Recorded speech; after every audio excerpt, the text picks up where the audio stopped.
Hi friends, welcome to Core Body and Mind. My name is Kat Thomas and we are starting our series with More Than Somm, and we are collaborating with the amazing Sommation Live. And today I have the distinct pleasure, honor, and excitement to introduce the world to Jessica Waugh.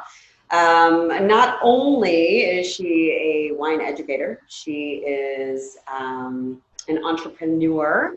She's a personal trainer. She is a mentor. She is a leading peer in the community. And she's a Rudd Scholar. She's a sommelier with the Quartermaster Sommeliers. There's so many checks.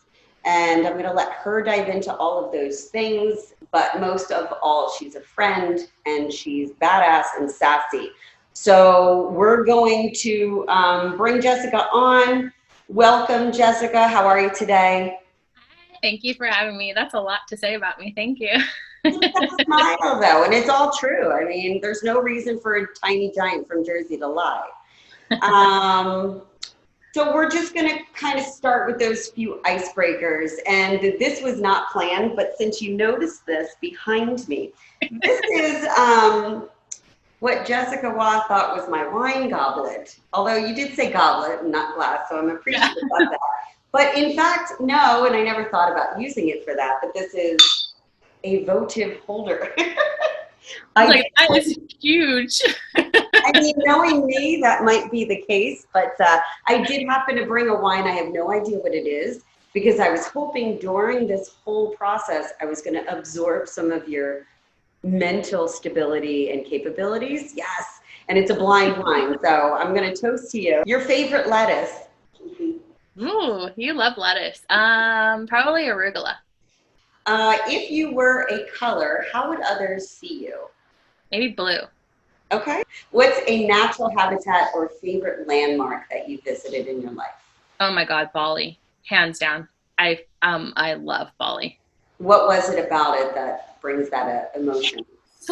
It's magic there. It's beautiful in its own way. I mean, you're definitely in a third world country and you realize that while you're there, but so much beauty and everybody cares so much, and there's a sense of feeling that you get when you are there, and it's just like nothing I've ever experienced in my entire life. It was the most calm, relaxed, easy I've ever been in my life, and you know me, I'm not calm or relaxed, so it was amazing. Yeah, I want to go back. I wish I could be there right now. Yeah. Well, you took me there in your emotions, so thank you for that. So what is one daily practice or tsune or habit that you fulfill? Working out now. I never used to. It's become maybe in the past year, it's become a daily practice, but I'm so out of wonk if I don't work out like during the day. Usually I get up in the morning, I have a protein shake. Literally, that's what I drink every single morning right when I wake up. And then like within an hour, I'm at the gym. What was the draw to actual restaurant hospitality?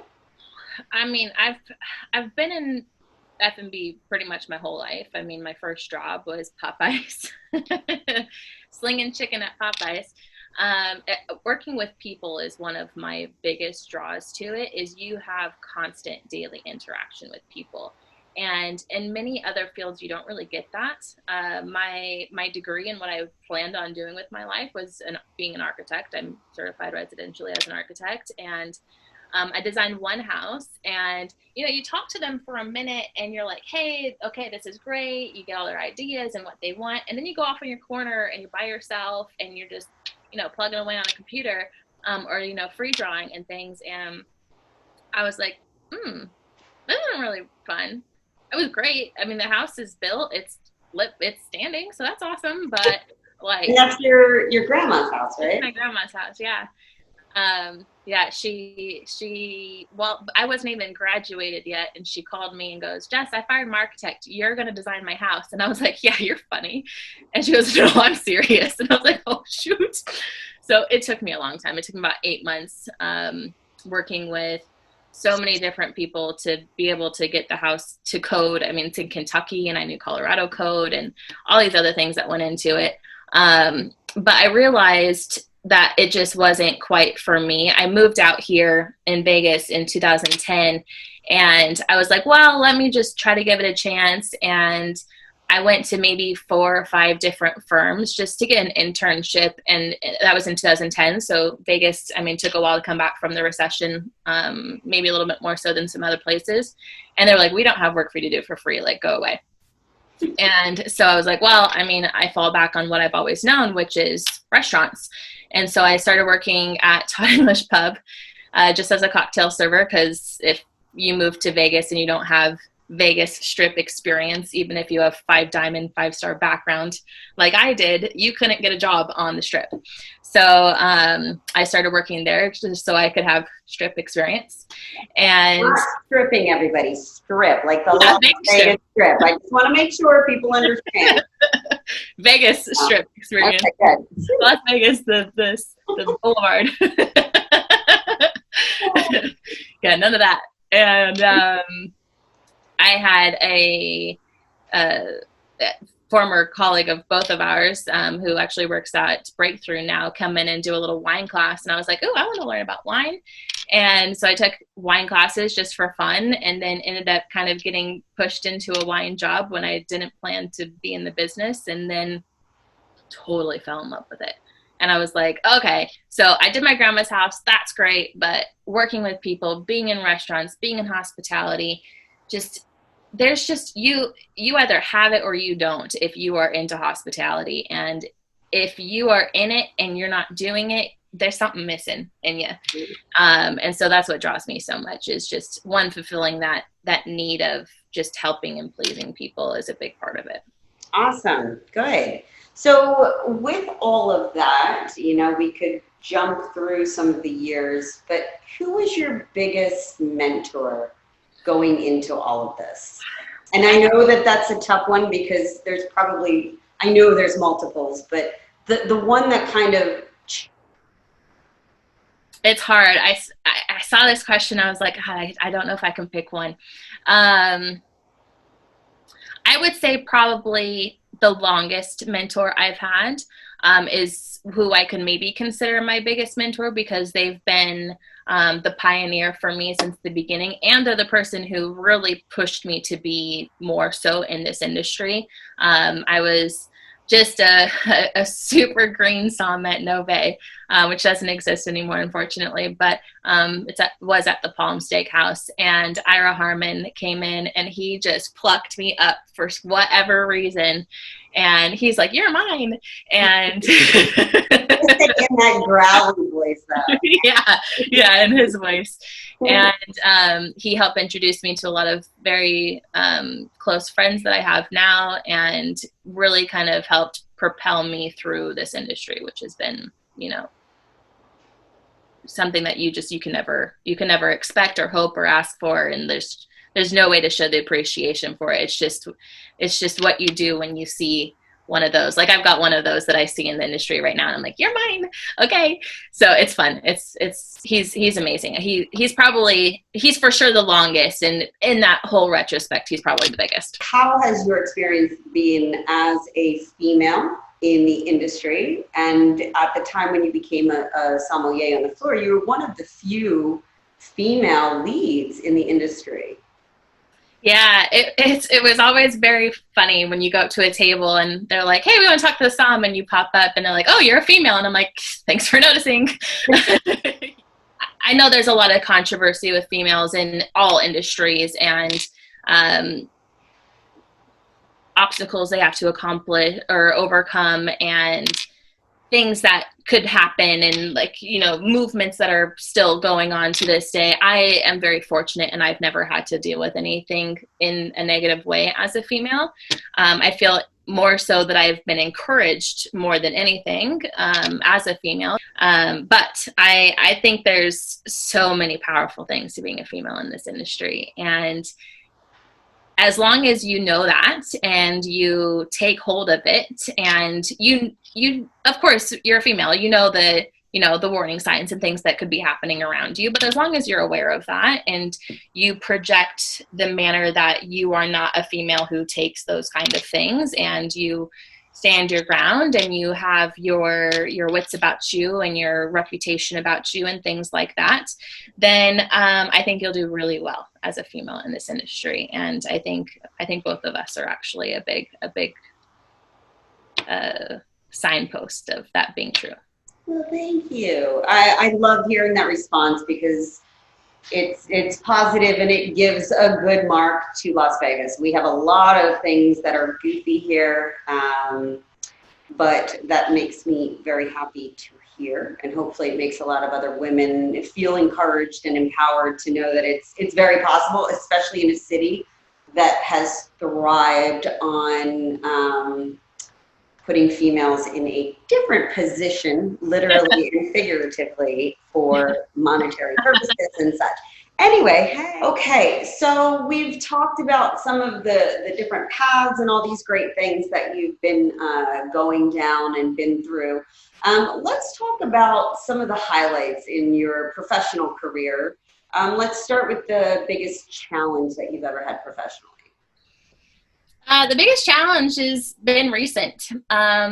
And it's something that it's still a little bit of a challenge I'm still working through, but it's definitely not a huge challenge anymore. But it was something that happened in 2018 that a lot of people know about. There was a master sommelier examination that 23 of us had passed, and 22 of us did not get to keep our title.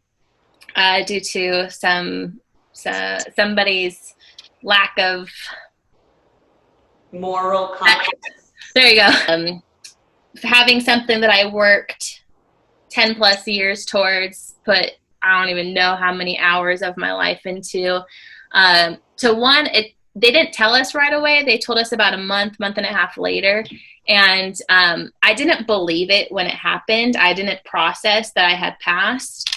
It didn't set in at all. And then when I started to finally be like, okay, I did this. I deserved it. I passed it. I did this. I'm okay. Let's actually start doing something. They were like, oh, boink, just kidding. So that was very hard. When I got the call about it, it was from Virginia Phillips, who I adore now. She's become a mentor of mine. And I answered, and I was literally on my way to mentor a tasting group. And I was like, hey, no problem. Thanks for letting me know. Let me know when the retest is. I don't want anybody to think I cheated. I'll retest right away. And she was like, do you want to talk more? Are you okay? And I was like, oh, I'm fine. I got to go. And so I hung up the phone and I ran to go mentor a tasting group because I'm just running all the time. And I got to the tasting group and I lost it. Oh my God, I lost it. I'm not a crier, and I cried more than I've ever cried in my entire life. And I was trying to hold it back. And so I was in the parking lot at Cosmo and just like bawling my eyes out. And I was like, okay, you got to hold it together. You got to help a tasting group. And I get up there and there's wine, everybody's tasting, and I'm like starting to like well up again. And someone got like a beep, beep notice on their phone. Like somehow that they got alerted of those things. And so in the tasting group, everybody finds out, and I just lost my shit again. So I don't know if I can say that. I lost it again. And I called Virginia and I was like, so I'm not okay. And I had the most rage I've ever felt in my life for the longest amount of time ever in my life. I have a bad temper. I worked my entire life to keep it down. We call it the Lawson temper. That's my original last name is Lawson. And it runs in the family. It's just an explosive temper. And I could no longer control it. I had to go to therapy for quite some time just to talk it through and like figure out why it was affecting me the way it was. And then we had a retest, and I walked into that room and I crumbled. I've never crumbled before, and I crumbled under pressure. I couldn't function. I couldn't think. I could barely talk. One of my mentors was across the table from me, and he was trying not to cry. And I knew I had just messed it up. And I was like, oh my God, like the pressure of having to prove yourself rather than the pressure of going in and showing what you can do to pass that exam. was, I had no clue to prepare myself for that. So it was really bad. That was definitely the most challenging thing. I think being angry and sad and frustrated was something that if you weren't going through that, then none of it should have mattered, right? And you know, I don't wish that on anyone, but I think in everything that we go through with the lessons through our education and our examinations, it was something that definitely increased your growth. Oh yeah. And pushed you to be even more badass. So no, it's would have been great if it never happened. I'm one that says forget saying, oh, I'd love to keep the past because it may be who I am. Screw that. I would have loved an easier past, right? And I'd love to create a lot of better decisions. But it is what it is, as Michelle said the other night. So we go from that. So thank you for sharing, because I know that's challenging on its own. So let's bring it up, and what's the best moment that you've had professionally? I thought about this because there's quite a few. I think the one I've landed on being the best, you were actually there for, when I was announced that I was the Red Scholar for the advanced Somm examination. So it was a secret goal I made to myself. I didn't tell anyone, like not even my mom, who I tell everything to. I didn't even tell her. I was like, my first time sitting for the advanced, I missed tasting. Tasting is my hard one. My first time taking advanced, I failed tasting, or I did not pass tasting. We don't fail at these exams. It's all journey and growth, and people who are going through it right now, I know you don't want to hear that. I didn't want to hear it when I was going through. I was like, I failed. Yeah. And, I'll toast everybody with my goblet. Yeah, it's trust me, you didn't fail. It's awesome. So I made a secret goal to myself, and I was like, it was the first thing I ever failed in my life. And I was like, okay, if I failed something, I am going to kick its ass the next time, and I'm going to get the highest score possible. And the next year I sat, that was in 2016, I sat in Phoenix, and it was just my exam. I walked in, and I just felt good. I called one of my mentors the night prior, Lindsay Geddes, who's amazing.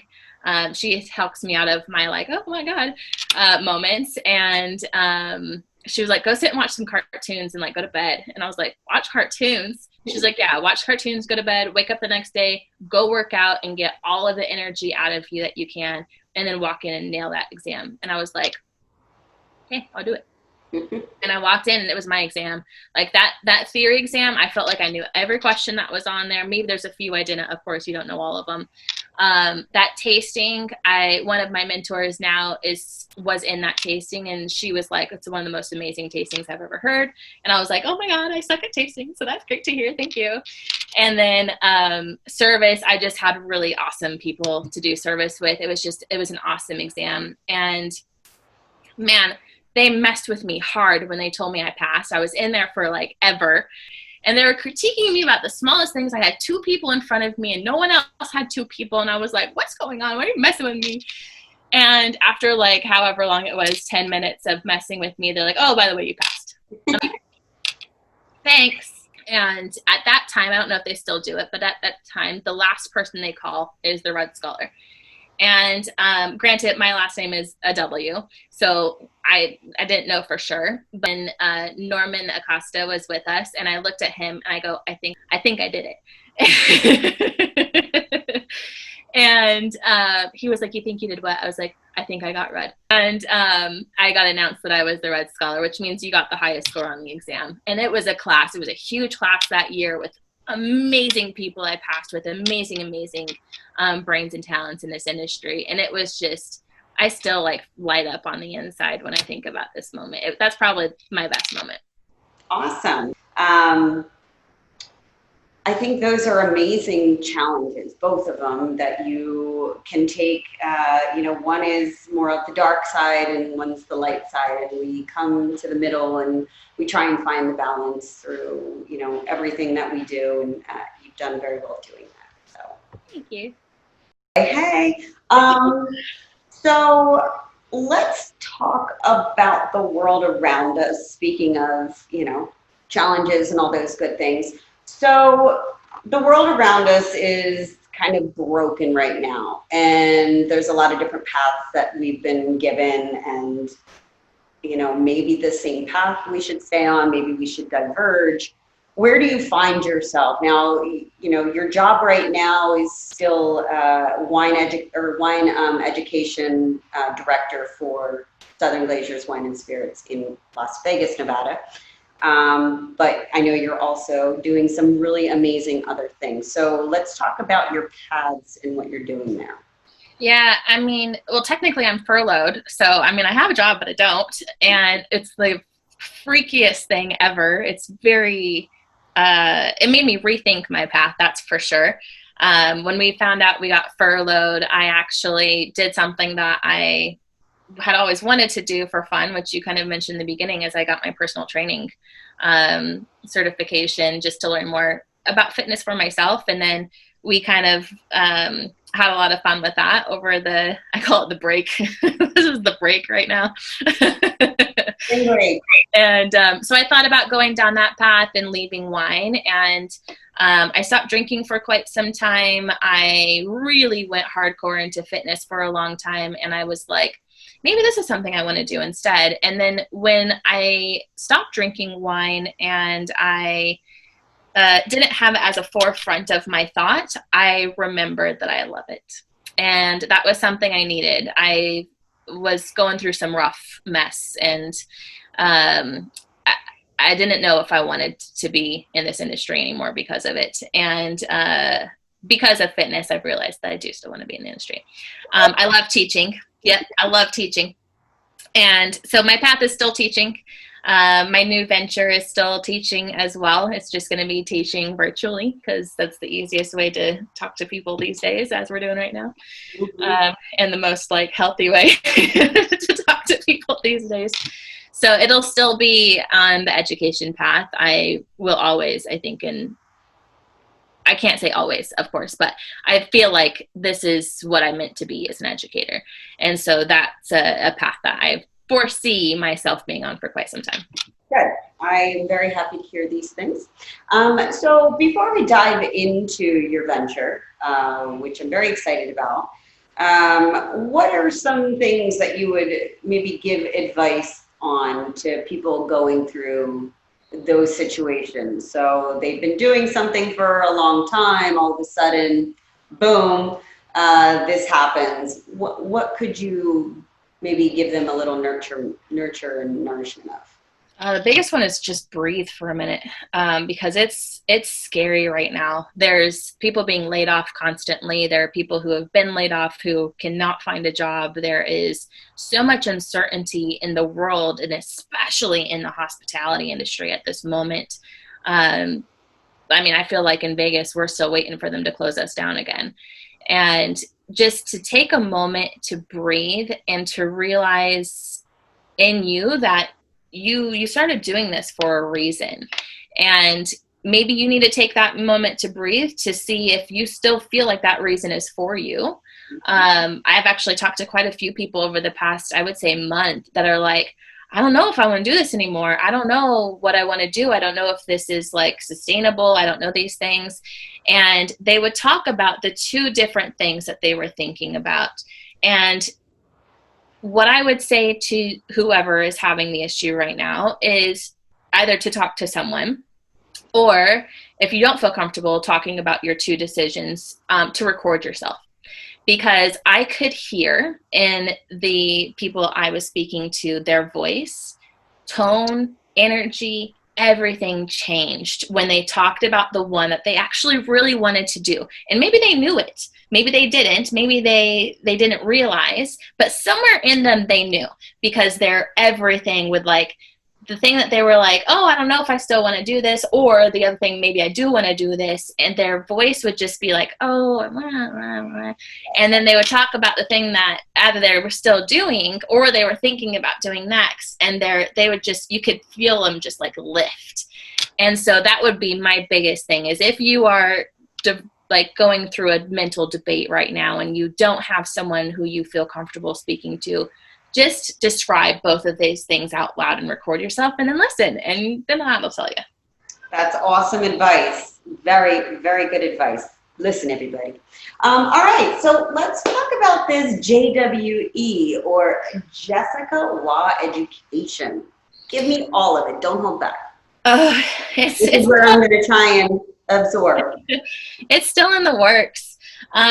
So it's an education platform that is meant to aid students in their studies, as well as to help the novice learn more about wine and to learn factual things about wine.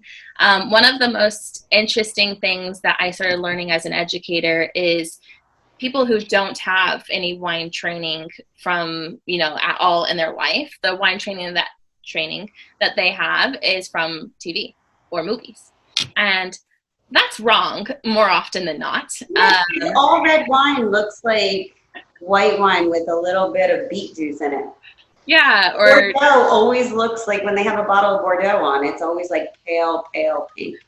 right. Like, why? Get it right. Oh, it drives me crazy. There needs to be like a movie wine consultant that there we go. Ding, ding. If there's champagne in that glass, don't pour beer in it. I know that's beer in the glass, not champagne. It's the high life. Things like that. Yeah. And so it's something that I've wanted to do for quite some time, and I just never really figured out how to put it together. Back when I was studying, I made a study guide. I have it somewhere. It's massive. It's like this thick. And I made it purely for myself, and I took a picture of it and put it on social media, and it went bonkers. People were like, are you going to book it? Are you going to like sell it? Can I buy this? How do I get your information? And I was like, and I didn't have anything to say back. And so I've been trying to figure out how to help through education in some way. And my study guide is not on the website as of now. It will be at some point, but it's massive, and I have to go through and edit it and all those kinds of things and make it to where it's factual. And it's back when I was studying for theory, and that was in 2018. A lot changed.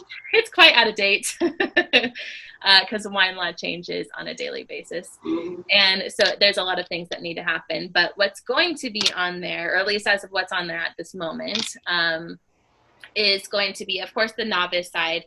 It's going to be a basic education plan where you'll have access to basic classes where it's like, this is how wine is made. This is what sparkling wine is. The basics of that. There'll be a grape guide that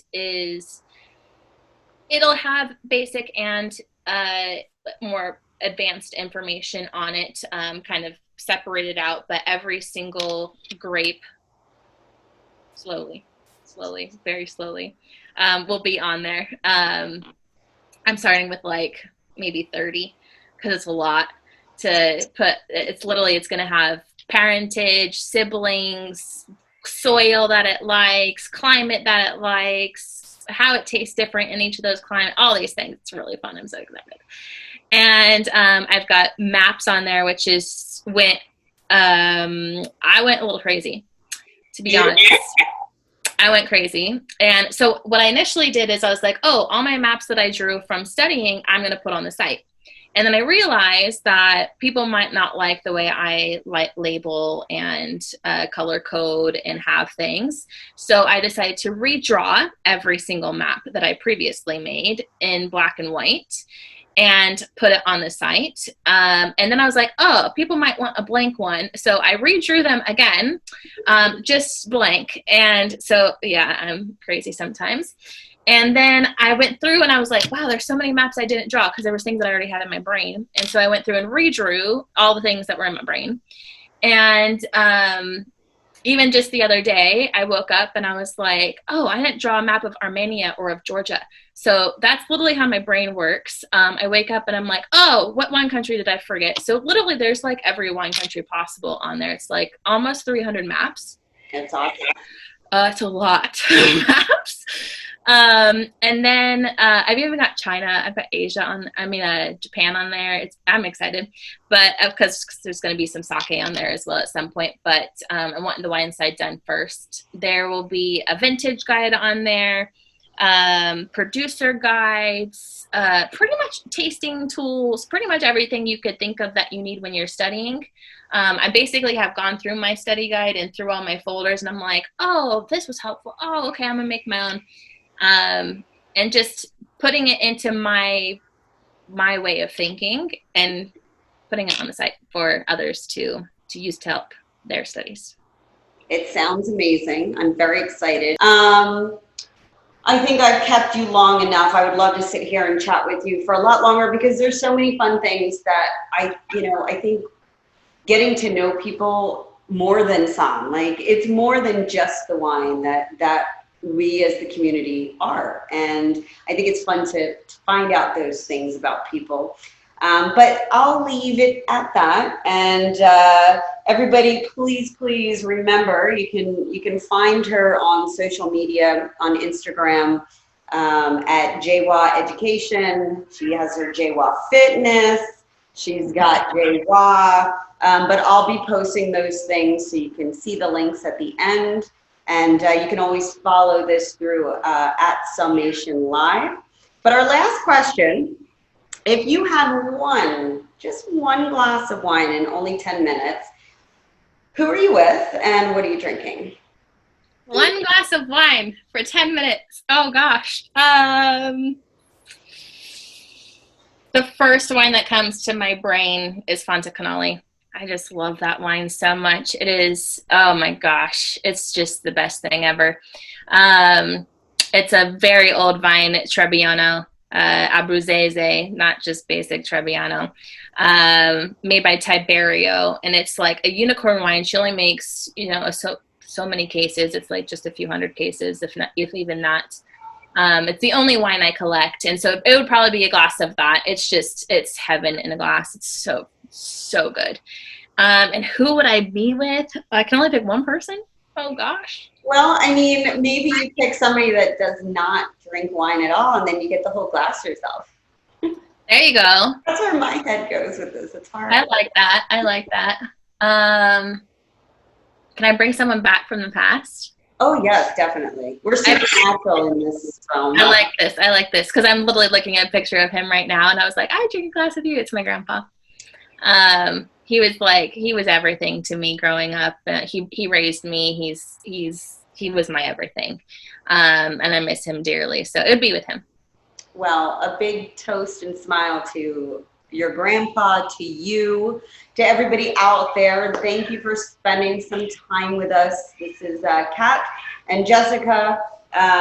Follow us at Core Body Mind. And thank you to Summation Live for letting us share the space with them.